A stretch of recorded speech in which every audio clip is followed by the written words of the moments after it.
السلام علیکم، فائنڈ وکاس کے چینل میں خوش آمدید۔ آج کی لیکچر کی امپورٹنس بہت زیادہ ہے۔ Ralf Dahrendorf conflict theory, M S C sociology, Allama Iqbal open university,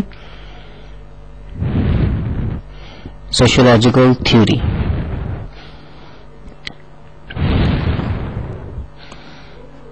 تو اس کی اہمیت کو سمجھتے ہوئے ذرا تھوڑا سا اس پہ غور کرنے کی ضرورت ہے۔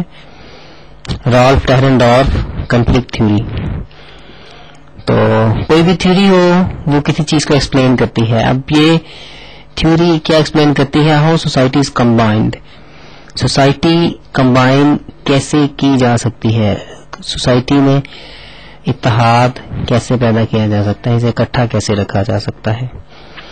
اب دو طرح کے لوگ ہیں جو کہ یہ سمجھتے ہیں کہ کیسے یہ کام کیا جا سکتا ہے۔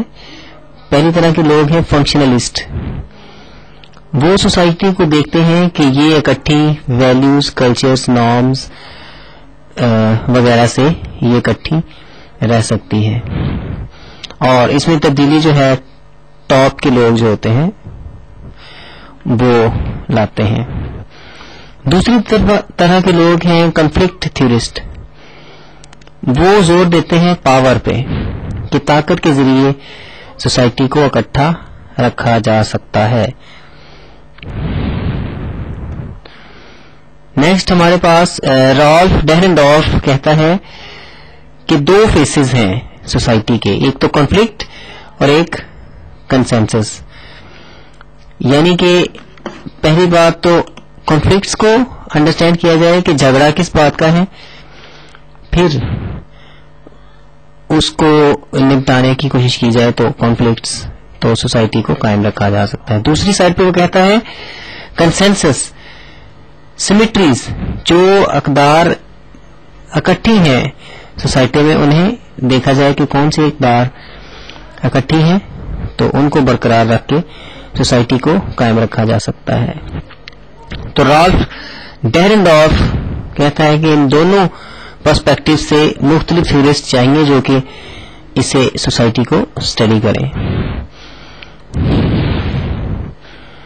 رالف ڈہرنڈورف بذات خود اسٹرکچرل فنکشنلزم یعنی کہ سوسائٹی نارمز، ویلیوز، کلچر وغیرہ سے ہی اکٹھی رہ سکتی ہے، اس چیز سے متاثر تھا۔ البتہ اس کی کنفلکٹ تھیوری وہ آپ کے سامنے ہے۔ سوسائٹی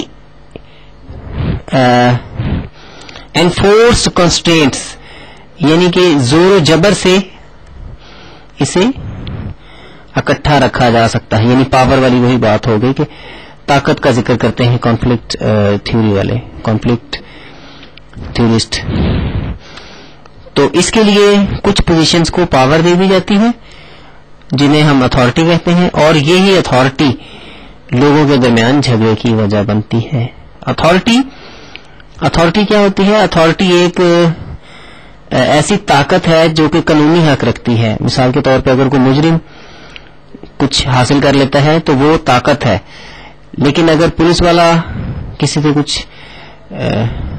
کو روک کے اس کی انویسٹیگیشن کرتا ہے تو وہ اس کی اتھارٹی ہے، یعنی کہ وہ اس کا قانونی حق ہے۔ اتھارٹی وہ ہے اور پاور وہ ہے جو اپنی طاقت سے غیر قانونی طور پر۔ اتھارٹی اور پاور میں تھوڑا سا فرق ہے۔ اتھارٹی ایک پوزیشن میں ہوتی ہے، کسی شخص میں نہیں ہوتی۔ یہ رالف ڈہرنڈورف کا بہت اہم پوائنٹ ہے کہ اتھارٹی پوزیشن جو ہے اس میں پاور ہوتی ہے، اتھارٹی میں پاور ہوتی ہے، کسی شخص میں نہیں ہوتی۔ یعنی کہ اس میں ایگزامپل ہم یہ دیکھیں گے کہ نواز شریف جب ہمارے صدر تھے تو انہیں بہت زیادہ پاور تھی، بہت کچھ کر سکتے تھے، جب وہ صدر نہیں رہے تو اب وہ کچھ بھی نہیں کر سکتے۔ تو اس کا مطلب ہے کہ ان کی پاور جو ہے، ان کی اتھارٹی، ان کی پوزیشن تھی۔ تو اس طرح سے دو طرح کے گروپس وجود میں آتے ہیں، ایک سپر آرڈینیٹس، ہائی رینک کے لوگ، اور دوسرے سب آرڈینیٹس جو کہ ماتحت لوگ ہوتے ہیں۔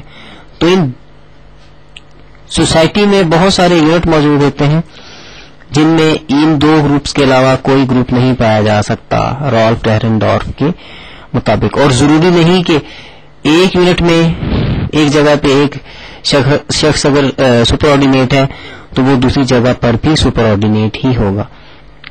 یہ بات بالکل ضروری نہیں ہے.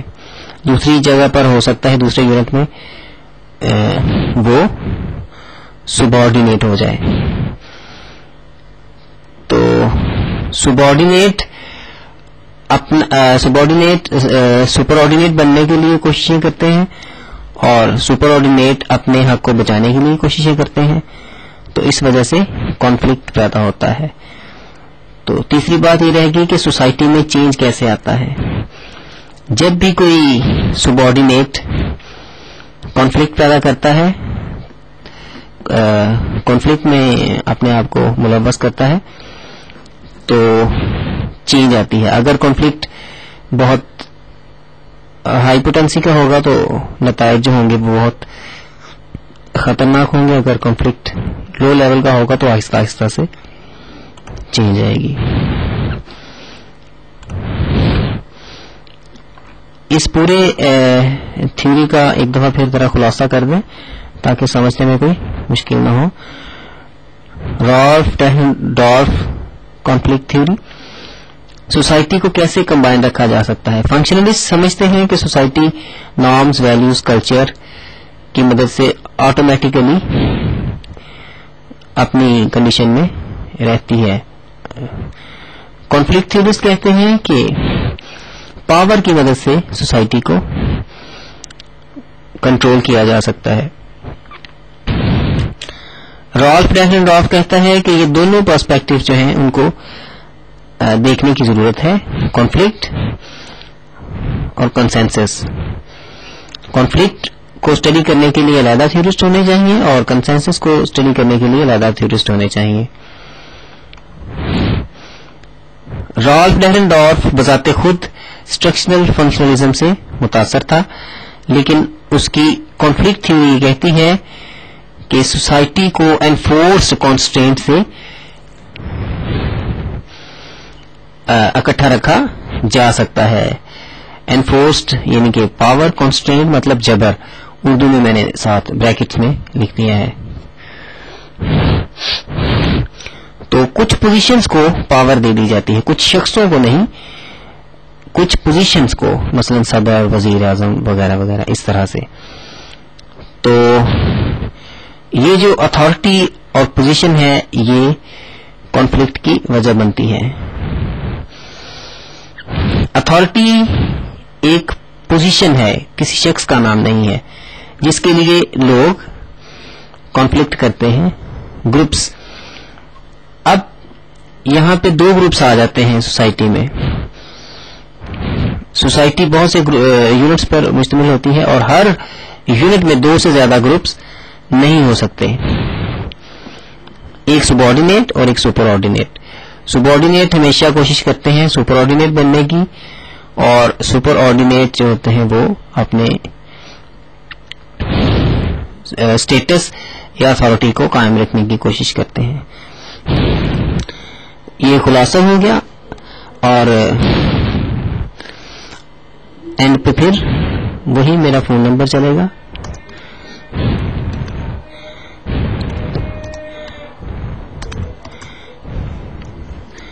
لیکچر میں آپ کوئی خوبصورتی چاہیں، کوئی تبدیلی چاہیں، یا آپ چاہیں کہ اس میں کوئی غلطی ہے تو مجھے ضرور اس سے آگاہ کیجیے گا تاکہ میں دوبارہ اس میں تبدیلی کر کے اسے مزید بہتر سے بہتر بنانے کی کوشش کر سکوں. ابھی میرا ای میل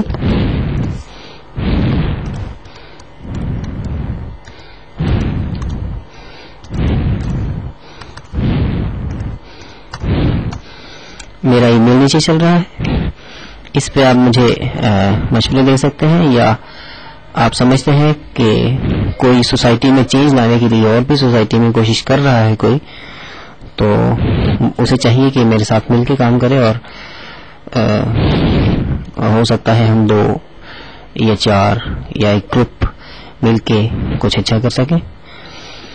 اسی کے ساتھ دیجیے فائن وکاس کو اجازت. انشاءاللہ سوشیولوجیکل تھیوری کی کسی اور نئی اہم تھیوری کے ساتھ، یا کمپیوٹر، فزکس، کیمسٹری، بایو، یا کسی بھی اہم چیز کے ساتھ دوبارہ حاضر ہوں گے. تب تک کے لیے اللہ حافظ.